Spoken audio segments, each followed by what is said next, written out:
लाल को मेरे भैया न मारो, इसे मार कर के तुम्हें क्या मिलेगा। मेरे लाल को मेरे भैया न मारो, इसे मार कर के तुम्हें क्या मिलेगा। मेरे लाल को मेरे भैया न मारो, इसे मार कर क्या मिलेगा। इसे मार कर के तुम्हें क्या मिलेगा। इसे मार कर क्या मिलेगा। एक बार तो मुझको ये माँ कहेगा, एक बार जो मुझको ये माँ कहेगा, दो बार तुमको मामा कहेगा, दो बार तुमको मामा कहेगा। लेकिन कंस ने उठाया, उठा के पटक दिया सबको।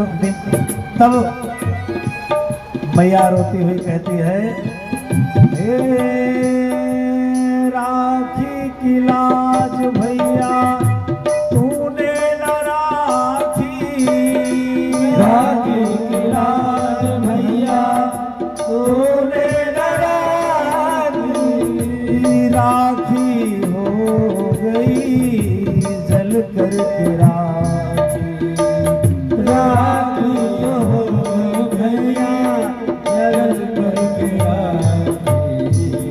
मेरे लाल को मेरे भैया न मारो, मेरे लाल को मेरे भैया न मारो, उसे मार कर के तुम्हें क्या मिलेगा। इसे मार कर के तुम्हें क्या मिलेगा। बंधुओं समय कम है, इसलिए ठाकुर जी को बुला लेते हैं।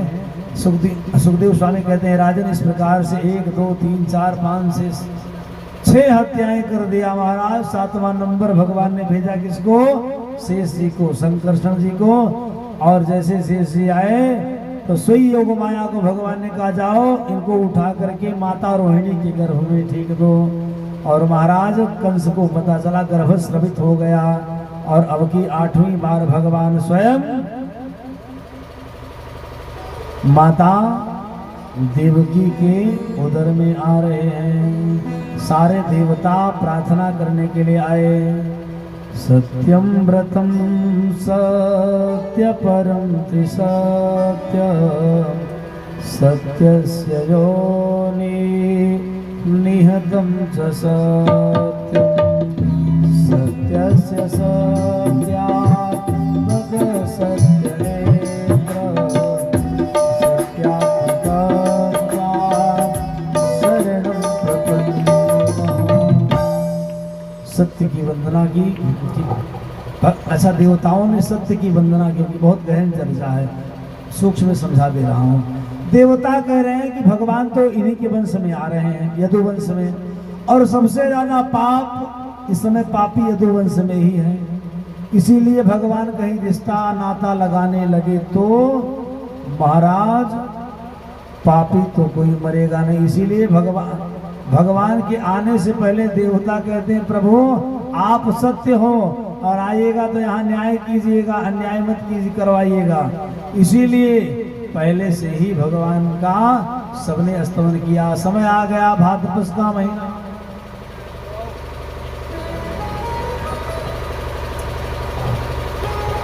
बंधुओं पावन समय आ गया, भाद्र पक्ष का महीना आ गया और कृष्ण पक्ष है, भादों का महीना कृष्ण पक्ष, बुधवार का दिन, रोहिणी नक्षत्र, मध्य रात्रि 12 बजे का समय हो गया। और अब भगवान कारागार में ही पहले चारों रूप में आए, 4 हाथ वाले बन गए। कैसे? तम अद्भुतम बालकमाम्बुजे क्षणम चतुर्भुजं शंखगदायुधायुधम्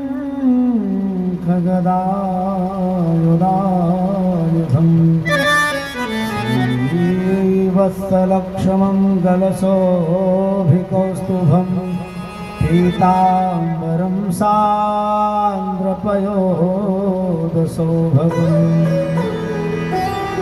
और महाराज भगवान छोटे से 4 हाथ वाले हुए। मैया ने कहा कोई 4 हाथ का बालक होता है? भगवान ने कहा तब मैया बोले की जय शिशुलीला अति प्रिय शीला यह सुख परम अनु।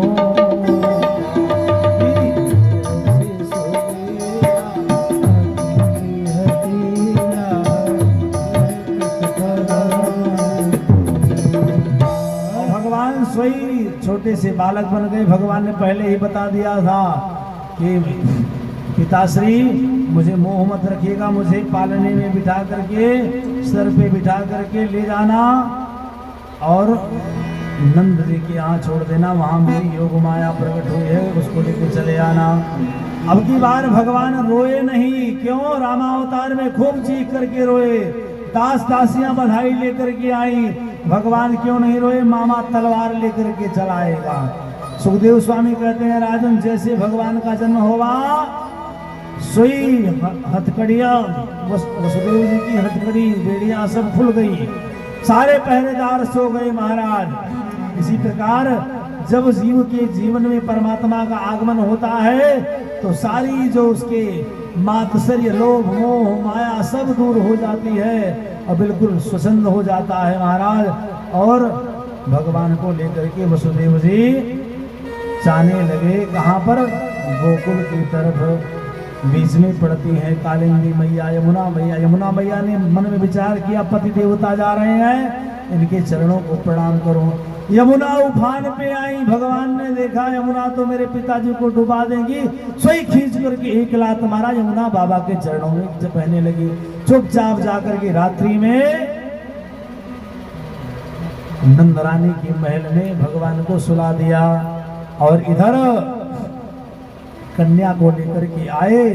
और जैसे कन्या को लेकर के आए महाराज सोई सब पहरेदार जग गए, सब हथकड़ी बेड़ियां लग गई। कंस भागा भागा आया, 8वीं संतान पैदा हुई, कन्या को उठाया, उसको एक भी दया नहीं आई, पैर पकड़ कर जैसे पटकना चाहा महाराज कन्या हाथ से छूट करके आकाश में उड़ गई। भद्रकाली के रूप में जाकर के विंध्याचल पर्वत पर वास की। बोल विंध्यवासिनी मैया की जय। अरे ओ मां पहाड़ वाली, अरे गाँव तेरा तराना, गाँव